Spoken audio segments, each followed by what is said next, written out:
Hi there, Scioto County Daily News. This is Evan Green. Today I am here with John McHenry, attorney at law, currently running for Scioto County Commissioner against Kathy Coleman in a very contested race in the general election.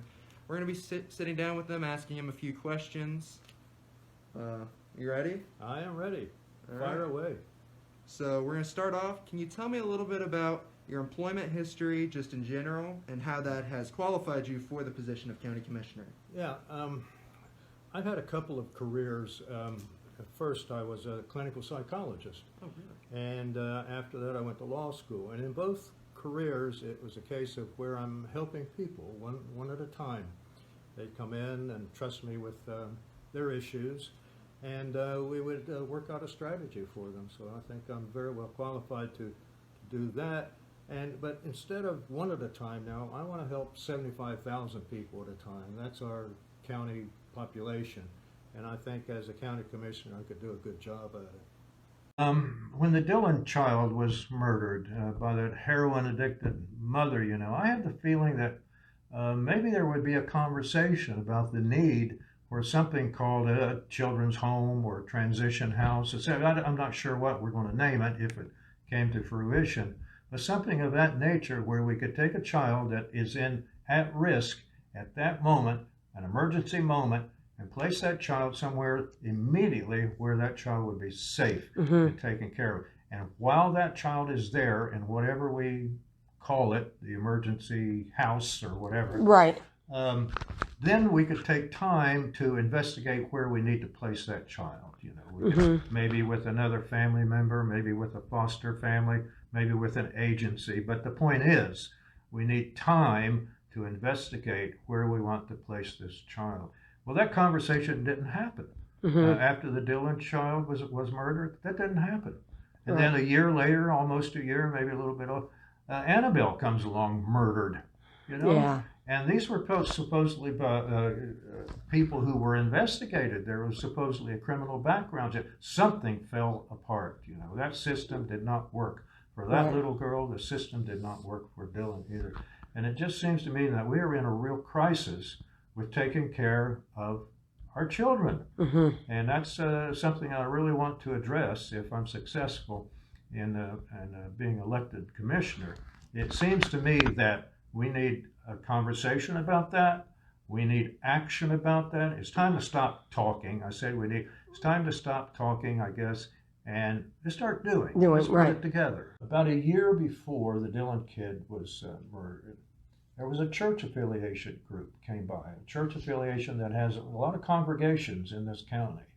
And they put a plan before the county commissioners of what to do and how to do it, and putting together a what we're calling now a transition house, something to take care of at-risk children. Right. So, I mean, you guys do have plenty of churches in the area that could probably help assist in this if we're making this a community effort. And this particular church affiliated group has a lot of congregations in this county.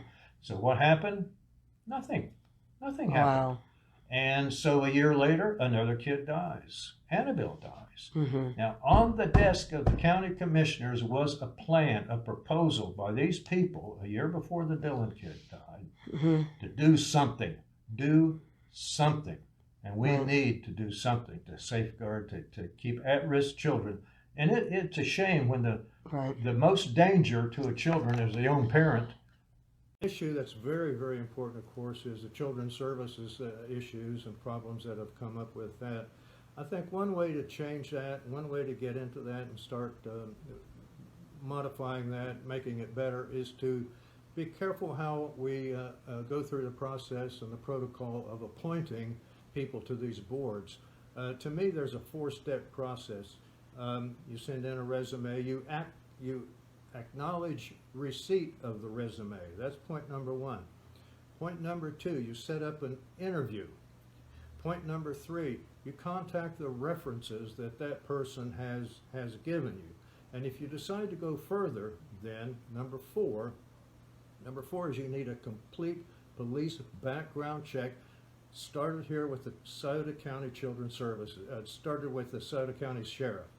They do the local, they do the state, and they'll do the FBI for the national background. That was an issue with the death of this last child. This guy had a record of violence in Florida nobody picked up on. So that's got to be fixed, and it has to be fixed immediately. These are all overlapping problems. You can't say the drug issue is there by itself, all alone, existing in a vacuum there, and then the children's services problem, the child welfare problem is over here, existing by itself. These are overlapping issues. You know. But another issue is, how do we appoint people, qualified people, to these human resources boards? Right. There's got to be, as far as I know, there's no protocol for doing that. Now, let me tell you this. After the Dillon boy was murdered, some people resigned from the county board, the County Children's Services Board. And so the county commissioners advertised for interested people.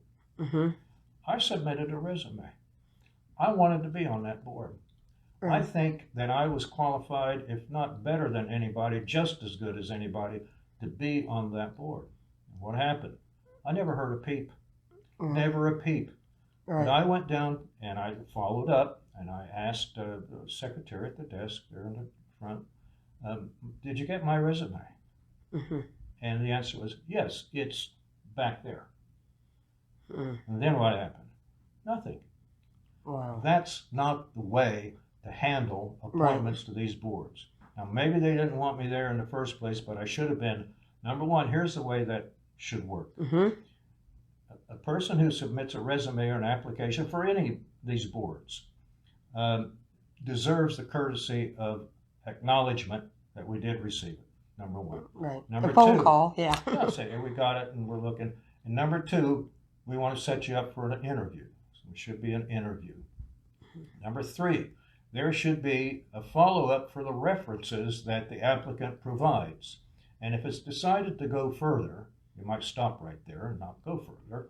But if it's decided to go further, then you need a full criminal background check, local, state, and national, FBI stuff. You know. Right.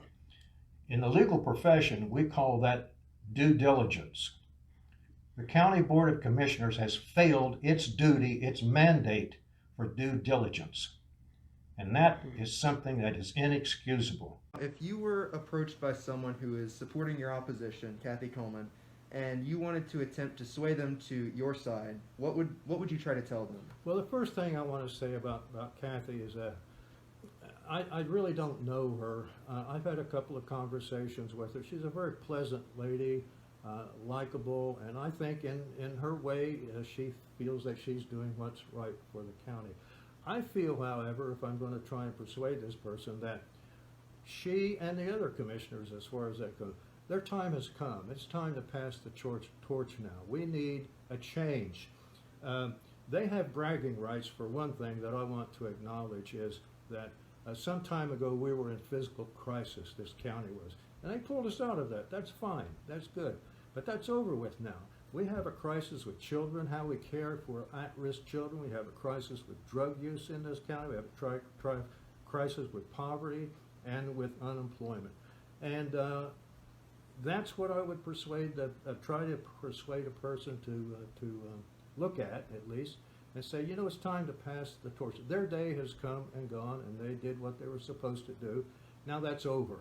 Let's move on to the future and a new team.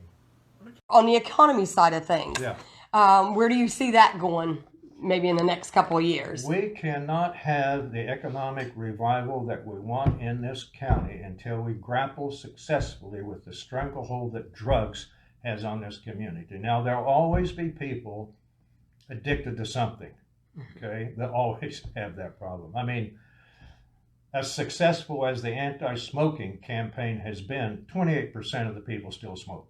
Okay? Right. So we'll always have that problem. In Scioto County, I don't want to be number one anymore. If we can get down to 88 counties in this state, if we can get down to 44, that would be tremendous progress.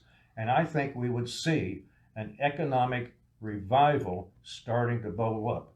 people wanting to come here, people saying, you know, they know how to grapple with their problems down there. They know what to do. I want to send my kids to school there. I want my kids to live there. I want to raise a family there. I want to bring my little company down there. I want to bring my big company down there because Scioto County now has itself under control. Now, related to COVID-19, how has that impacted your ability to campaign, and how do you think it's going to impact you in the general election? Yeah. Well, I don't know if we'll be able to line up or not at the polls. I mean, I guess that's still kind of up in the air. But like I said earlier, Matt and I were going to meetings of the county of the township trustees, and that came to an end. So we don't do that anymore. I don't think it would be a very good idea to get out and go door to door now either. I'm not. So it really has impacted. It has, you know, and the thing is that we used to have parades. We had parades here, and we had a nice big county fair. In fact, my daughter lives in Germany, and she and my two little German grandchildren were going to come over to go to that fair. They want to see what a great American county fair looked like, and that's a great one. Well, those things are gone, and those are how a candidate showcased their campaign. And those are gone. So you got to think of other things. You got to get some signs up by, you know, and that sort of stuff, and do what you can. Go from there. And my final question, and I try to ask all my political candidates that I interview this: if you had to boil your campaign and all of your political beliefs that you are focusing on in this campaign into one word, what would that word be? That's the hardest question of the whole bunch. I don't know. Sincere, honest. Hardworking, sincere. Well, it's been great talking to you. Great talking to you, Evan. I appreciate you coming by here. I really do. Yeah. All right, Scioto County Daily News. This has been Evan Green. Until next time, I was here with John McHenry. We had an excellent discussion interview. I'll see you in the next one.